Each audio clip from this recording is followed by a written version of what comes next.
સ્વાગત છે અમારી યુટ્યુબ ચેનલ પર મિત્રો 1957 નો વિપ્લવ ખરેખર તો એક સ્વતંત્ર સંગ્રામ હતો, પરંતુ ઇતિહાસમાં તેને વિપ્લવ એટલે કે બળવા તરીકે ઓળખવામાં આવ્યો છે।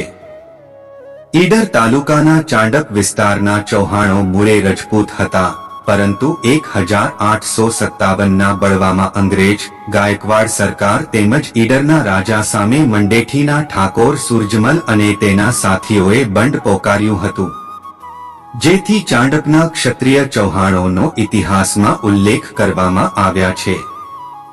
ચાંડપના નાથાજી અને તેમના 2000 જેટલા સાથીઓએ બળવામાં અંગ્રેજો ગાયકવાડ અને ઈડરની સરકારના દમનનો સામનો કરવો પડ્યો હતો। 1857 ના વિપ્લવમાં સૌપ્રથમ ગુજરાતના ક્ષત્રિયોએ પોતાના પ્રાણની આહુતિ આપી હતી, જેમાં વડનગર, વિજાપુર અને ઈડરના ચાંડપ ગામના અનેક ક્ષત્રિય યુવાનોએ બ્રિટિશ હકુમત સામે બંડ પોકારી શહીદી વહોરી છે। ચાંડપ સાબરકાંઠા જિલ્લાના ઈડર તાલુકામાં આવેલું છે। આ ગામમાં ઠાકોર સમાજની વસ્તી બળવા વખતે સૌથી વધુ હતી। 1857 વખતે ગામનો વહીવટ એક મુખી દ્વારા થતો હતો। આ ગામના વહીવટનું કામ મુખી નાથાજી ઠાકોર અને યમાજી ઠાકોર સંભાળતા હતા।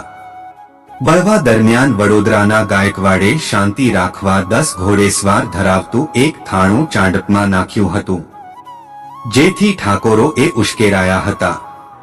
16 સપ્ટેમ્બર 1857 ના રોજ જયશંકર મહેતાએ 2 સાથીઓ સહિત હુસેન નામના ઘોડેસવારને ચાંડપના મુખી નાથાજીને બોલાવવા મોકલ્યો હતો, પરંતુ મુખી નાથાજીએ ઘોડેસવાર હુસેનને મારી નાખ્યો।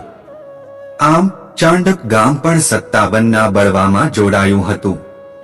ચાંડપની આસપાસના 2 ગામનો સહયોગ લઈને મુખી નાથાજી અને અન્ય લોકોએ ચાંડપ થાણામાં રહેલા 10 ઘોડેસવાર પર તૂટી પડ્યા હતા, જેમાં એક ઘોડેસવાર માર્યો ગયો અને 2 ઘાયલ થયા હતા। આ સમગ્ર ઘટનાના પડઘા પડ્યા અને 20 સપ્ટેમ્બર 1857 ના રોજ 17 ઘોડેસવારો તથા 56 સૈનિક ટુકડીઓએ ચાંડપને ઘેરી લીધું। આમ ચાંડપને ચારે તરફથી ઘેરવા છતાં વિપ્લવકારીઓએ તાબે ન જ થયા। બાદમાં મહીકાંઠા એજન્સીના મુખ્યમથક સાદરાથી મોટું લશ્કર બોલાવવામાં આવ્યું, તો બીજી તરફ ચાંડપે પણ ઠાકોરોની સૌથી વધુ વસ્તી ધરાવતા ડભોડા ગામનો સાથ લીધો, જેમાં ડભોડા ગામે ચાંડપને શસ્ત્રો પૂરા પાડ્યા હતા। આ બળવામાં કડી ગામે પણ ચાંડપ ગામને મદદ કરવાની તૈયારી દાખવી, પરંતુ ગાયકવાડે જાહેરનામું બહાર પાડી ચાંડપને મદદ કરનાર તમામને નાશ કરવાનો હુકમ આપ્યો। તેથી ચાંડપને કડી ગામ તથા અન્ય કોઈની મદદ મળી નહોતી। ચાંડપના ઠાકોરોને દબાવવા 17 ઓક્ટોબર 1857 ના રોજ કુમાવિસદારની આગેવાની હેઠળ ગાયકવાડે 20 ગોલંદાજો, 7 મીટર રેજિમેન્ટના 250 સવારો, 110 ગુજરાતી સવારો, 240 ગાયવાડી સવારો સહિત બીજા 782 સવારોની લશ્કરી ટુકડી મોકલવામાં આવી હતી। આ ટુકડીઓએ ચાંડપને ઘેરી લીધું હતું।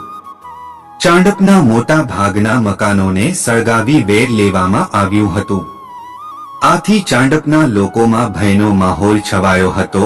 ત્યારબાદ નાથાજી અને તેના સાથીઓ પોલિટિકલ એજન્ટ પાસે રક્ષણ આપવાની શરતે શરણાગતિ સ્વીકારવા તૈયાર થયા, પરંતુ નાથાજીએ મક્કમ રહી 25 ઓક્ટોબર 1857 ના રોજ પોલિટિકલ એજન્ટને ધમકી આપતા એક પત્રમાં લખ્યું કે 3 રાત્રિ અગાઉ અમે ફૂલપુરમાં મળ્યા હતા, ત્યારે તમને એક ચિઠ્ઠી લખી હતી। તમે આ ચિઠ્ઠીની નોંધ સરખી પણ લીધી નથી। જો આગામી 15 દિવસમાં ચિઠ્ઠી મુજબ યોગ્ય જવાબ નહીં મળે તો તમારો જીવ જોખમમાં મુકાશે। આમ વિપ્લવકારોએ પોતાની ઝુંબેશ સતત ચાલુ જ રાખી અને 27 માર્ચ 1858 સુધીમાં માત્ર 14 વિપ્લવકારો જ પકડાયા હતા। તો મિત્રો, તમને આ ઇતિહાસ પસંદ આવ્યો હોય તો વિડીયોને લાઈક કરી ચેનલને સબસ્ક્રાઇબ કરવાનું ભૂલતા નહીં। જય માતાજી।